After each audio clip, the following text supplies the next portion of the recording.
Today, we'll talk about the test, teach, test method for teaching ESL. This is a practical way to understand what students know, teach them new material, and assess their learning progress, all in one lesson. Let's break down each part and see how it works using phrasal verbs as an example.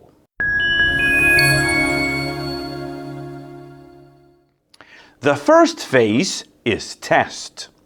Here, the goal is to quickly see what students already know about the target language. This is when students complete a task or activity on their own, without any help from the teacher. This isn't a formal exam, even though it could be, but rather a simple activity designed to show you how well students understand a specific topic. Choose activities or tasks carefully at this point. You should choose something that naturally aligns with the target language.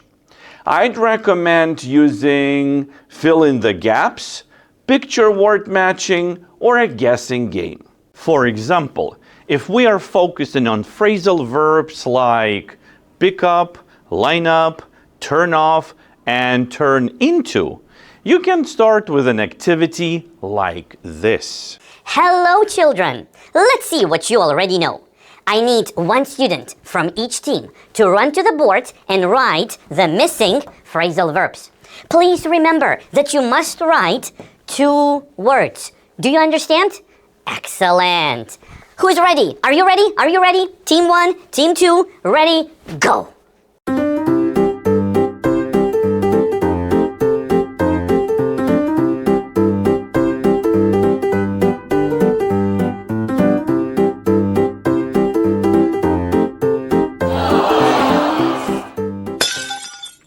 Why is this important?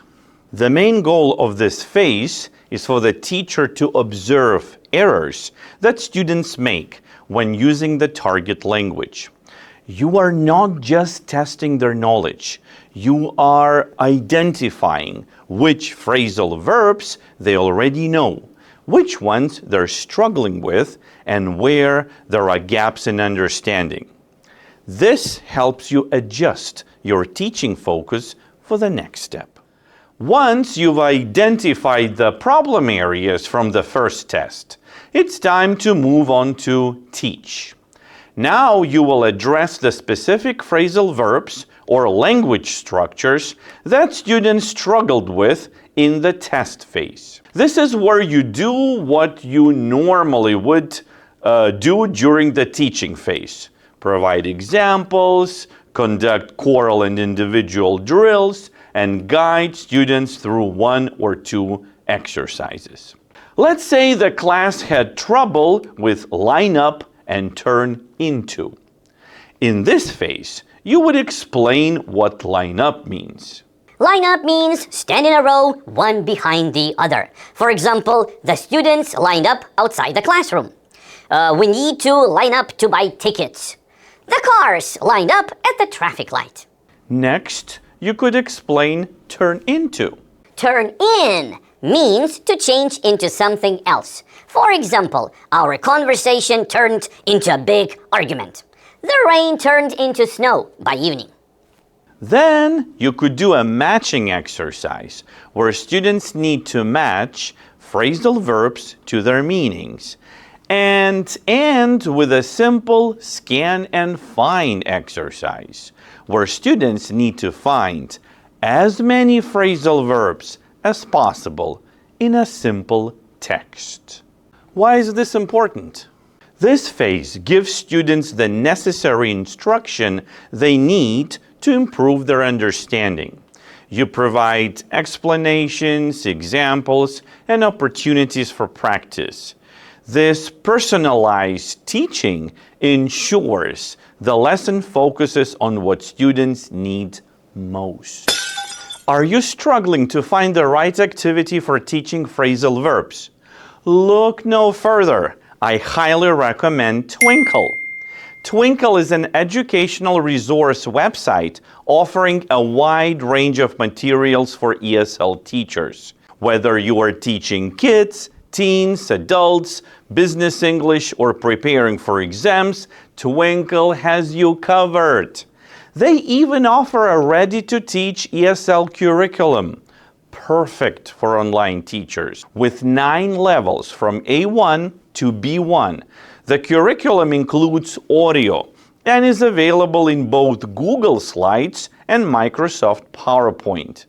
You'll find everything from interactive games and grammar worksheets to ready-made lessons, conversation prompts, flashcards, and more.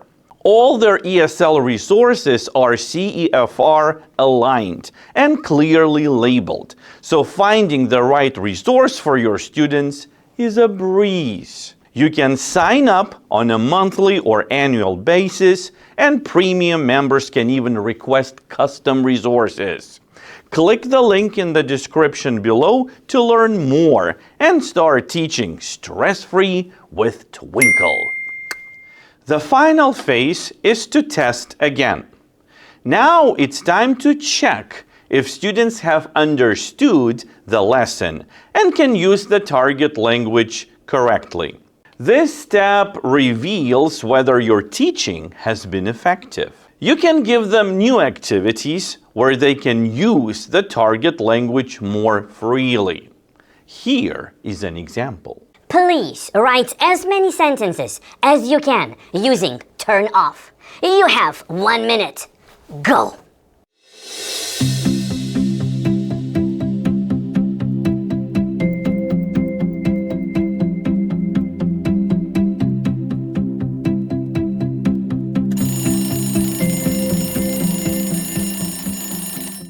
Here's another example. Create a short role play where you use 1 or 2 phrasal verbs that we have learned today. Teacher Val, how did you turn 3 subscribers into 100,000 in less than 4 years? How? I bribe people with cookies and show them magic. What? What magic? The magic of consistency, good content, and a little bit of YouTube fairy dust. Why is this important? The second test allows you to measure progress. It shows you if your students can apply what they have learned in real-life situations. If students show improvement, you know the teaching phase was effective. If they're still making mistakes, it tells you that you may need more practice with specific language points. The test-teach-test approach has many benefits. 1. This approach tailors the lesson to what students actually need, avoiding a one-size-fits-all approach. You're adapting the lesson to their current level of understanding. 2. You're not wasting time teaching language students already know. Instead, you're targeting the areas where they need improvement. 3. The approach encourages students to engage with the language in a meaningful way. They learn by doing, which helps them retain new vocabulary and structures. 4.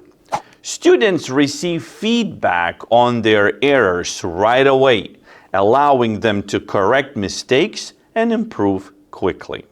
In summary, the test-teach-test approach is useful with classes that you don't know well, or when you don't know how well they know the target language. It's great to use with learners who lack confidence, as they can see or hear their progress in one lesson, especially if you use the same task for both test stages. It's very obvious to the students that they've improved. The word test can be a bit misleading here, as you're not actually testing the students, but observing them use the language. Thanks for watching. I hope this method helps you in your classroom. Don't forget to like and subscribe for more content like this. Also, visit my store at teacherval.com to buy my ready-to-teach PowerPoint lessons. See you in the next video. Happy teaching, everyone.